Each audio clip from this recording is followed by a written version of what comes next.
Policarpo y los presbíteros que están con él a la iglesia de Dios que reside en Filipos. Misericordia a vosotros y paz del Dios Todopoderoso y Jesucristo nuestro Salvador os sea multiplicada. Me gocé en gran manera con vosotros en nuestro Señor Jesucristo, por el hecho de que recibisteis a los seguidores del verdadero amor y los escoltasteis en su camino, como os correspondía a ser hombres puestos en santas cadenas que son las diademas de los que son verdaderamente escogidos por Dios y nuestro Señor y que la firme raíz de vuestra fe, cuya fama llega a los tiempos primitivos, permanece aún ahora y lleva fruto para nuestro Señor Jesucristo, que sufrió para hacer frente incluso a la muerte por nuestros pecados, a quien Dios levantó, habiendo soltado de los dolores del Hades, a quien amáis sin haberle visto, con gozo inefable y glorioso, en cuyo gozo muchos desean entrar, por cuanto vosotros sabéis que es por gracia que somos salvos, no por obras, sino por la voluntad de Dios por medio de Jesucristo.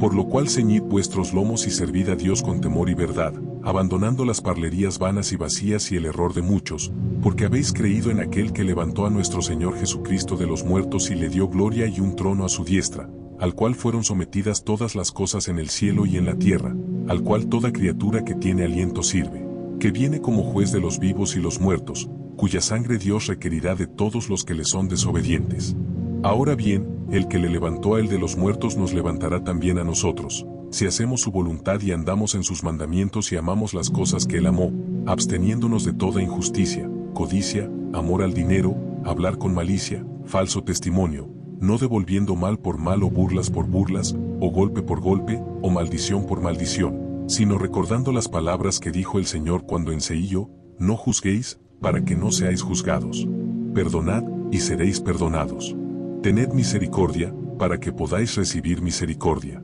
Con la medida que medís, se os medirá a vosotros, y también, bienaventurados los pobres y los que son perseguidos por causa de la justicia, porque de ellos es el reino de Dios. Estas cosas os escribo, hermanos, con respecto a la justicia, no porque yo me impusiera esta carga, sino porque vosotros me invitasteis. Porque ni yo, ni hombre alguno, puede seguir la sabiduría del bienaventurado y glorioso Pablo, el cual, cuando estuvo entre vosotros, enseñó cara a cara a los hombres de aquel día la palabra de verdad con cuidado y certeza, y cuando estuvo ausente, os escribió una carta, en la cual, si la escudriñáis con diligencia, podréis ser edificados en la fe que se os ha dado, la cual es la madre de todos nosotros, en tanto que la esperanza sigue en pos y el amor va delante amor hacia Dios y Cristo y hacia nuestro prójimo. Porque si un hombre se ocupa de ello, ha cumplido los mandamientos de la justicia, porque el que ama está lejos de todo pecado.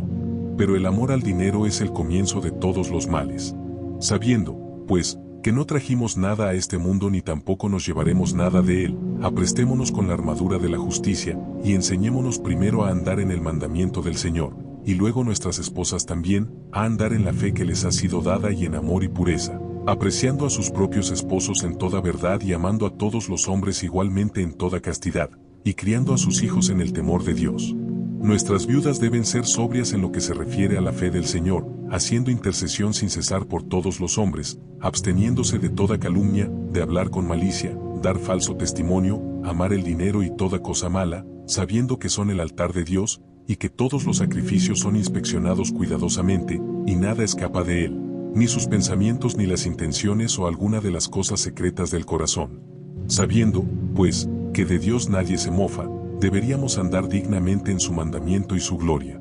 De igual manera los diáconos deben ser intachables en la presencia de su justicia, como diáconos de Dios y Cristo y no de hombres, no calumniadores, ni con doblez de palabra, ni amantes del dinero, templados en todas las cosas, compasivos, diligentes, andando en conformidad con la verdad del Señor que se hizo ministro de todos. Porque si le agradamos en este mundo presente, recibiremos también el mundo futuro, según Él nos prometió que nos levantaría de los muertos, y que si nos conducimos dignamente de Él, también reinaremos con Él si en verdad tenemos fe. De la misma manera también los jóvenes deben ser intachables en todas las cosas, cuidando de la pureza ante todo y apartándose de toda clase de mal. Porque es bueno refrenarse de las concupiscencias del mundo, porque toda concupiscencia batalla contra el espíritu, y ni los fornicarios, ni los afeminados, ni los que se contaminan entre sí con hombres heredarán el reino de Dios, ni los que hacen cosas impropias. Por lo tanto es justo abstenerse de todas estas cosas, sometiéndoos a los presbíteros y diáconos como a Dios y a Cristo. Las fegenes deben andar en una conciencia inmaculada y pura. Y los presbíteros también deben ser compasivos, misericordiosos hacia los hombres, haciendo volver a las ovejas que se han extraviado, visitando a todos los enfermos, sin descuidar una viuda o un huérfano o un pobre, sino procurando hacer siempre lo que es honroso a la vista de Dios y de los hombres, absteniéndose de toda ira, acepción de personas, juicios injustos, apartándose de todo amor al dinero, no prontos a creer nada en contra de un hombre, sin enjuiciar precipitadamente, sabiendo que todos somos deudores de pecado. Sí, pues, rogamos al Señor que nos perdone, nosotros deberíamos también perdonar, porque estamos delante de los ojos de nuestro Señor y Dios, y todos hemos de presentarnos ante el trono del juicio de Cristo, y cada uno tendrá que dar cuenta de sí. Por tanto, sirvámosle de tal modo con temor y toda reverencia, como él mismo dio mandamiento y los apóstoles que os predicaron el Evangelio y los profetas que proclamaron con antelación la venida de nuestro Señor, siendo celosos en cuanto a lo que es bueno, absteniéndoos de ofensas y de los falsos hermanos y de los que llevan el nombre del Señor hipócritamente, que hacen descarriar a los necios. Porque todo el que no confiesa que Jesucristo ha venido en la carne, es anticristo, y todo el que no confiesa el testimonio de la cruz, es del diablo, y todo el que tergiversa las palabras del Señor para sus propios deseos carnales y dice que no hay resurrección ni juicio, este hombre es el primogénito de Satanás. Por lo tanto, abandonemos las acciones vanas de muchos y sus falsas enseñanzas, y volvamos a la palabra que nos ha sido entregada desde el principio, siendo sobrios en la oración y constantes en los ayunos, rogando al Dios omnisciente, con suplicaciones, que no nos deje caer en la tentación, según dijo el Señor, el espíritu a la verdad está dispuesto, pero la carne es débil. Por tanto, mantengámonos sin cesar firmes en nuestra esperanza y en las arras de nuestra justicia, que es Jesucristo, el cual tomó nuestros pecados en su propio cuerpo sobre el madero, y no pecó, ni fue hallado engaño en su boca, sino que por amor a nosotros sufrió todas las cosas, para que pudiéramos vivir en él. Por tanto seamos imitadores de su resistencia en los sufrimientos, y si sufrimos por amor a su nombre, glorifiquémosle. Porque él nos dio este ejemplo en su propia persona, y nosotros lo hemos creído.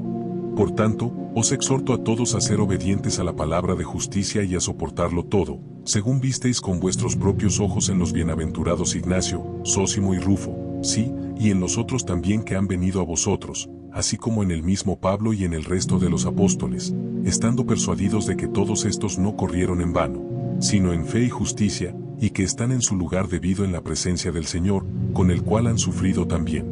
Porque no amaron al mundo presente, sino a aquel que murió por amor a nosotros y fue resucitado por Dios para nosotros. Estad firmes, pues, en estas cosas y seguid el ejemplo del Señor, manteniéndoos firmes en la fe e inconmovibles, amad la fraternidad, y tened afecto los unos a los otros, adheridos a la verdad, previniéndoos los unos a los otros en la mansedumbre del Señor, sin despreciar a nadie. Cuando podáis hacer bien, no lo demoréis, porque la compasión libra de la muerte. Estad sometidos los unos a los otros, y que vuestros tratos con los gentiles sean intachables, para que de vuestras buenas obras podáis recibir alabanza y a la vez que el Señor no sea blasfemado en vosotros. Porque hay de aquel a causa del cual es blasfemado el nombre del Señor.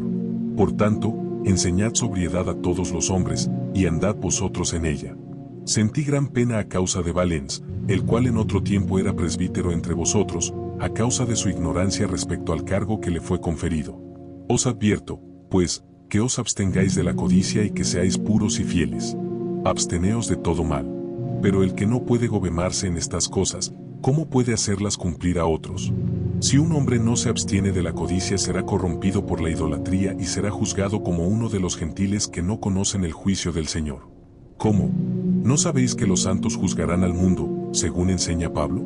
Pero no he hallado cosa semejante en vosotros, ni la he oído, entre aquellos con quienes trabajó el bienaventurado Pablo, que fuisteis sus cartas al principio, alabados al principio de su carta. Porque él se gloriaba de vosotros en todas las iglesias que eran las únicas que en aquel tiempo conocían a Dios, porque nosotros no le conocíamos todavía. Por tanto, tengo muchísima pena a causa de él y de su esposa, a los cuales el Señor quiera conceder verdadero arrepentimiento. Por lo tanto, sed vosotros también sobrios, y no los tengáis como enemigos, sino restauradles como miembros débiles y descarriados, para que pueda ser salvo todo el cuerpo de vosotros. Porque al hacerlo os edificáis los unos a los otros. Porque estoy persuadido de que estáis bien versados en los escritos santos, y nada está escondido de vosotros. Pero a mí esto no me ha sido concedido. Solo que, según dicen estas escrituras, enojaos y no pequéis, y que el sol no se ponga sobre vuestro enojo. Bienaventurado es el que recuerda esto, y confío que es así con vosotros. Ahora bien, que el Dios y Padre de nuestro Señor Jesucristo, y el mismo sumo sacerdote eterno, el Hijo de Dios Jesucristo, os edifique en fe y en verdad, y en toda mansedumbre y a evitar todo enojo, y en resistencia, y en longanimidad, y en soportar con paciencia y en pureza, y que Él os conceda la suerte y parte de sus santos, y a nosotros con vosotros, y todos los que están bajo el cielo, que creerán en nuestro Señor y Dios Jesucristo y en su Padre que lo levantó de los muertos. Orad en favor de todos los santos. Orad también por los reyes y potentados y príncipes, y por los que os persiguen y aborrecen, y por los enemigos de la cruz, que vuestro fruto pueda ser manifiesto entre todos los hombres, para que podáis ser perfeccionados en él. Me escribisteis, y también Ignacio, pidiéndome que si alguno fuera a Siria llevara consigo las cartas vuestras. Y esto es lo que haré si tengo una buena oportunidad, sea yo mismo o aquel a quien enviaré como embajador en vuestro nombre también. Las cartas de Ignacio que él me envió, y tantas otras cartas como hay en posesión nuestra, os las enviamos, según os encargasteis, y van incluidas con esta carta, de ellas vais a recibir gran beneficio. Porque hay en ellas fe y resistencia y toda clase de edificación, que pertenece a nuestro Señor. Además, respecto al mismo Ignacio y a los que estaban con él, si es que tenéis noticias fidedignas, dádnoslas a conocer. Os escribo estas cosas por medio de Crescens, a quien os encomendé recientemente y ahora os encomiendo, porque ha andado de modo intachable entre nosotros, y creemos que también ha hecho lo mismo con respecto a vosotros. Pasadlo bien en el Señor Jesucristo en gracia, vosotros y todos los vuestros. Amén.